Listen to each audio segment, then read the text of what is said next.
سے پہلے ہمیں یہ معلوم ہونا چاہیے کہ اسلام سے قبل عورتوں کا کیا حقوق تھا اور عورتوں کو کیا تصور کیا جاتا تھا اور ان کے بارے میں کیا خیالات کیے جاتے تھے۔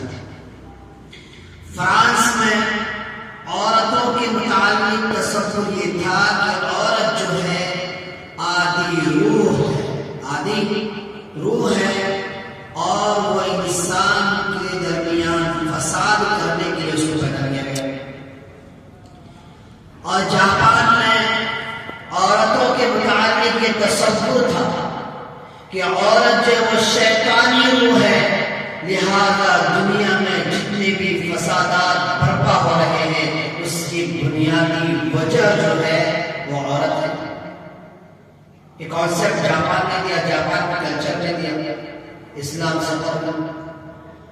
اور ہمارے ہندوستان کی سرزمین میں ہندوازم میں عورتوں کی عزت یہ تھی، عورتوں کے ساتھ اتیاچار اتنا کیا جاتا تھا کہ اگر کسی عورت کی شادی ہو گئی، ابھی وہ جوان تھی اور اپنے شوہر کے ساتھ کچھ ہی لمحے کچھ ہی سال گزاری ہے اور اس کے شوہر کا انتقال ہو جائے تو وہ پاک عورت تبھی سمجھی جائے گی، وہ عورت تبھی سمجھی جائے گی، معاشرے میں اس کی عزت تبھی ہوگی کہ جس طریقے سے اس کو شوہر کو جلایا گیا ہے، مرنے کے بعد عورت کو بھی چاہیے کہ اس چتے پہ خود بھی سو جائے اور اپنے جل کر اپنے آپ کو خاک کر دے، تو اس معاشرے میں اس کو باعزت عورت سمجھا جاتا تھا۔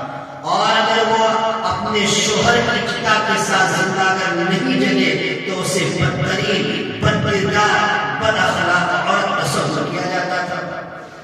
اسلام سے قبل یہ حالات تھے، اور اسلام سے قبل عرب کی حالات یہ تھے وَإِذَا الْمَوْءُودَةُ سُئِلَتْ بِأَيِّ ذَنبٍ قُتِلَتْ، کہ اگر بچی کی پیدائش کا ذکر سن لیتے تھے تو اس کو زندہ زمین میں دفن کر دیتے تھے۔ بدحالی اور بد اخلاقی کا عالم یہ تھا۔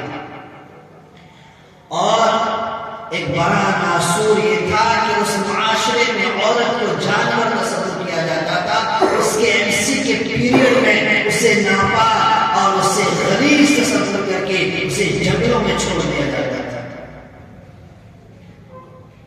اور اگر باپ کا انتقال ہو جائے تو اس زمانے کا رواج یہ تھا جو سب سے بڑا بیٹا ہے پورے مال کا مالک وراثت صرف بڑے بیٹے کو ملے گا، اور اس میں انسان کے مر جانے کے بعد جو اس کی بیوی باقی ہوا کرتی تھی وہ بڑے بیٹے کے ملکیت میں چلی جاتی تھی۔ نعوذ باللہ، معاشرہ اسلام سے قبل یہ تھا کہ انسان اپنی ماں سے جنگوں کا نہ کرتا تھا اور یہ وہاں کا عقیدہ کرنا تھا۔ اور پھر ایسے پرفتن ماحول میں ہمارے نبی، آپ کے نبی، تاجدار مدینہ، فخر دو عالم، سرور کائنات، امام الانبیاء، خاتم النبیین والمرسلین دنیا میں تشریف لاتے ہیں اور پیغام دیتے ہیں، اے لوگوں، جو فرانس نے جو عورت کا تصور اور جو اس کا سائیکولوجی اور جو عورت کا تصور پیش کیا، اسلام وہ پیش نہیں کرتا۔ جاپان نے جو پیش کیا وہ اسلام پیش نہیں کرتا۔ جو چائنا نے پیش کیا وہ یوز اینڈ تھرو کا کانسیپٹ وہ اسلام پیش نہیں کرتا۔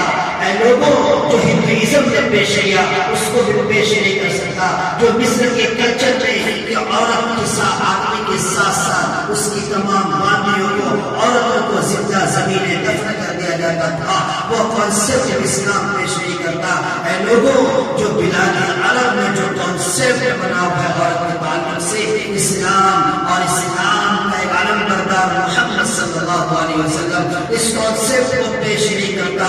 اسلام یہ کانسیپٹ پیش کرتا ہے، اے لوگوں، اگر وہ تمہاری بیٹی ہے تو تیری عزت ہے، اگر وہ عورت تیری بہن ہے تیری ناموس ہے، اور اگر وہ عورت تیری بیوی ہے تیری زندگی ہے، شریک حیات ہے، اور اگر وہ تیری ماں ہے تو اس کے قدموں کے نیچے جنت ہے۔ اسلام نے کانسیپٹ دیا۔ اب دنیا کے تمام دشمنان اسلام سے ہم پوچھنا چاہتے ہیں کہ بتاؤ، اسلام سے قبل یہ کانسیپٹ کس نے دیا؟ یہ اسلام سے قبل عورتوں کے تعلق سے کانسیپٹ تھے اس کو تم نے کتنا بائیکاٹ کیا.